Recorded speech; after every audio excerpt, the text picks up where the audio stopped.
Hello, my friends, and welcome back to Data Privacy. Last week we discussed the basic of the course and what you can expect with quizzes, reading, tests, and I think of interest to all students, what is this professor looking for? What's going to be on the test, what's going to be in the quizzes, and what does he expect of us? So, if you have any questions, let me know. But really what I want to do today is dive right into it. So let's get started, shall we? So again, the course, Data Privacy. This is segment 1.1. You will see the course is divided up into 3 segments, and then in each segment, they'll be numbered in the sub-segment, if you will. So this is sub-segment 1, the very beginning. Next week, we will start on segment 2. What is privacy law? So to really look at privacy law, we need to look at constitutional law. And this goes way back, as you see on my bullet point, to the Bill of Rights. So specifically constitutional amendments, and I've included some that are relevant to what we're going to talk about, including the freedom of speech, but really we're going to focus on privacy. Now, I'm not going to rehash constitutional law and how privacy evolved, etc., because I'll leave that to your con law teacher. Having said that, though, let's look at really where privacy started. It really came to the forefront and you can see I put there a Harvard Law Review from Brandeis and Warren. And most basic, this means the right to be left alone. So having said that, it means the right to not have all of your business put out there and also be secure in your person and your property. So you can't invade your privacy, and you have a right to keep the things private that you want to a reasonable extent. Specifically, and let's go to the third bullet point, the easy word is seclusion. So these are parts of privacy. Seclusion, we can prohibit the public disclosure of private facts, and I'm sure you've gone through those, especially in your First Amendment class if you've had her, or at least First Amendment in constitutional law, and also not casting somebody in a false light or appropriating their person or likeness. All public disclosure. The more private the person, the more we can keep that under wraps. Fast forward a little bit today, in the day of internet and data, we're looking at how data, especially personal data and personally identifiable data, is collected, protected, and used. Let's back up a little bit. The personally identifiable data identifies a person and things that they want to keep secret. Now, I know that sounds very repetitive, but bear with me from what I was just talking about. Health data is a great example, and you can see I'm skipping, I'll go back. So if you go, let's just look at this. You go to a doctor and they collect health information. They enter it into the computer. Yes, we're in HIPAA territory, but we're going to talk about that later. Right now, let's just focus on the health data. You want that kept private. The doctor needs to keep it private, and that's what you expect.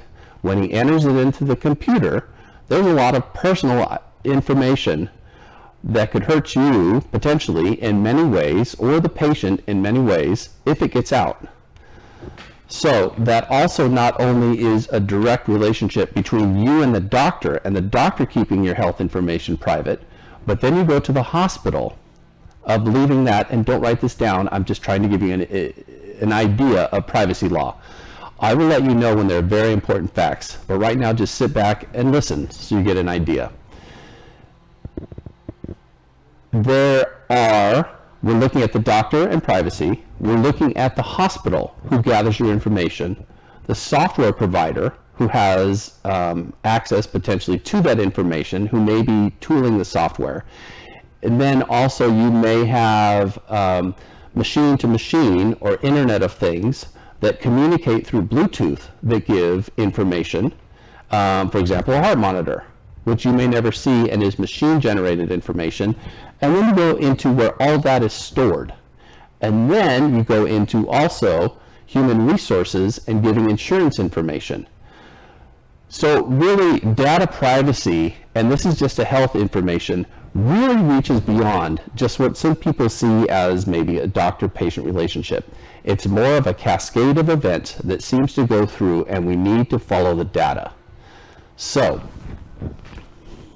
let's get back to the slides. Back to privacy. Now that we have an idea of where this is going in the modern world, back when the Bill of Rights started and privacy was discussed, solitude was readily available in colonial America. For example, it wasn't nearly as populated. It was easy to be left alone if one really wanted to be left alone. The common law protected, as you can see there, more eavesdropping and trespass. Without computers or anything else, how could somebody listen or discover something that you intended to be private, and then they could find out what it was? Anymore, as we've said, it is the collection of use, disclosure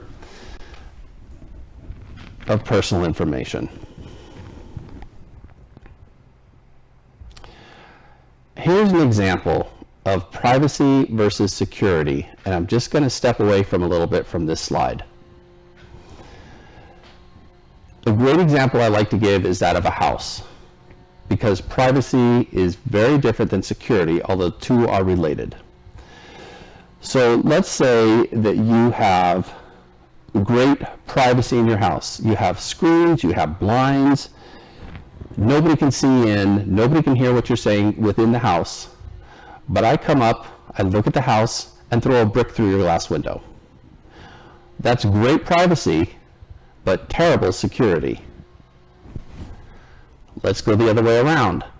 You fix the window, you put up screens, a very high wall with wrought iron, so I can't climb over it.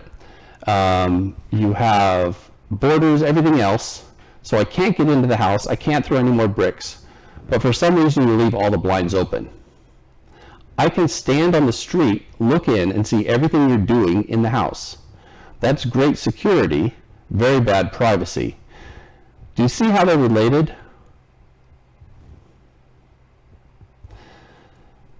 Let's go back to the slides. There is not one law of data privacy and data security, especially data privacy. A lot of countries have been following the European Union GDPR, which we'll get to eventually. But suffice it to say at the moment that it's a collection of laws that the European Union started in 1995, as you can originally see. The GDPR passed in 2016, went into effect of May of 2018. That is and has been the most comprehensive set of privacy laws to date.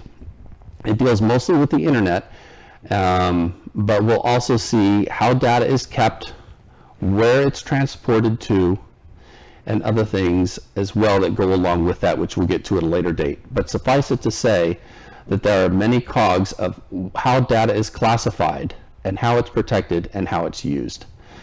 California has followed that with its own set of laws, the CCPA. We will get to that, and you can see that down below on the slides. Massachusetts started with its own set of privacy laws with a written policy internal. So that was very instrumental, where the companies have to write down how they protect their data and what they do with it. So a written set of instructions is required in Massachusetts.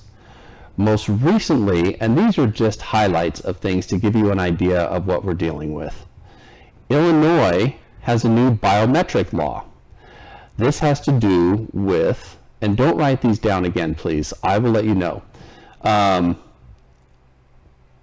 with the bio information, fingerprints, iris scans, etc. of people.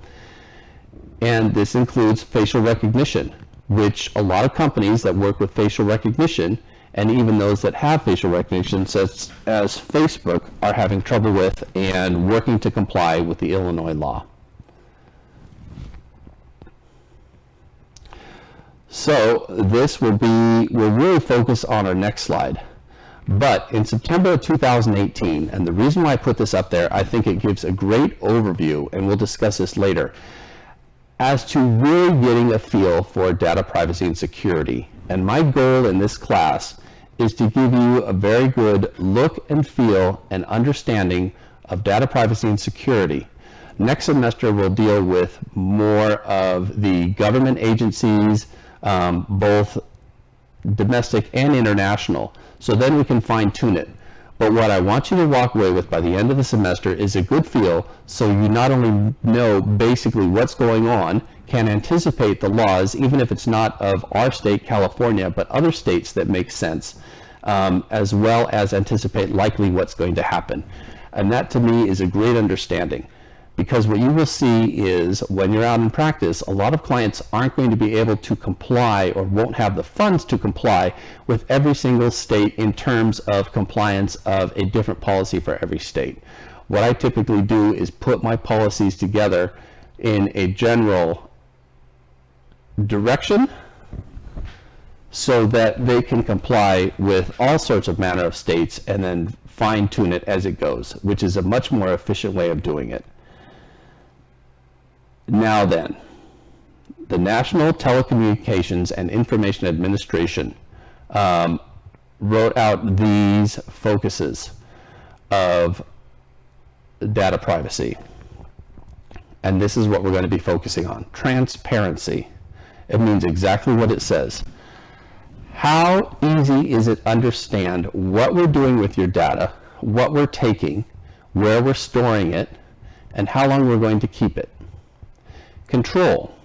It's also important to know, and I would write these down too because these are very fundamental. How your data, who controls it, where it's going, and this control is going to be important for if you need to get that data back.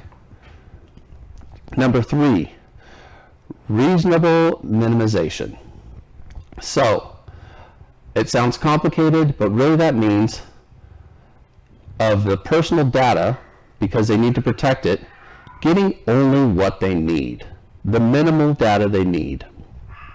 Security. It's important to know and keep that data secure and know how it's secure, both for the company or the people controlling the data as well as those giving the data, which goes right into access and correction.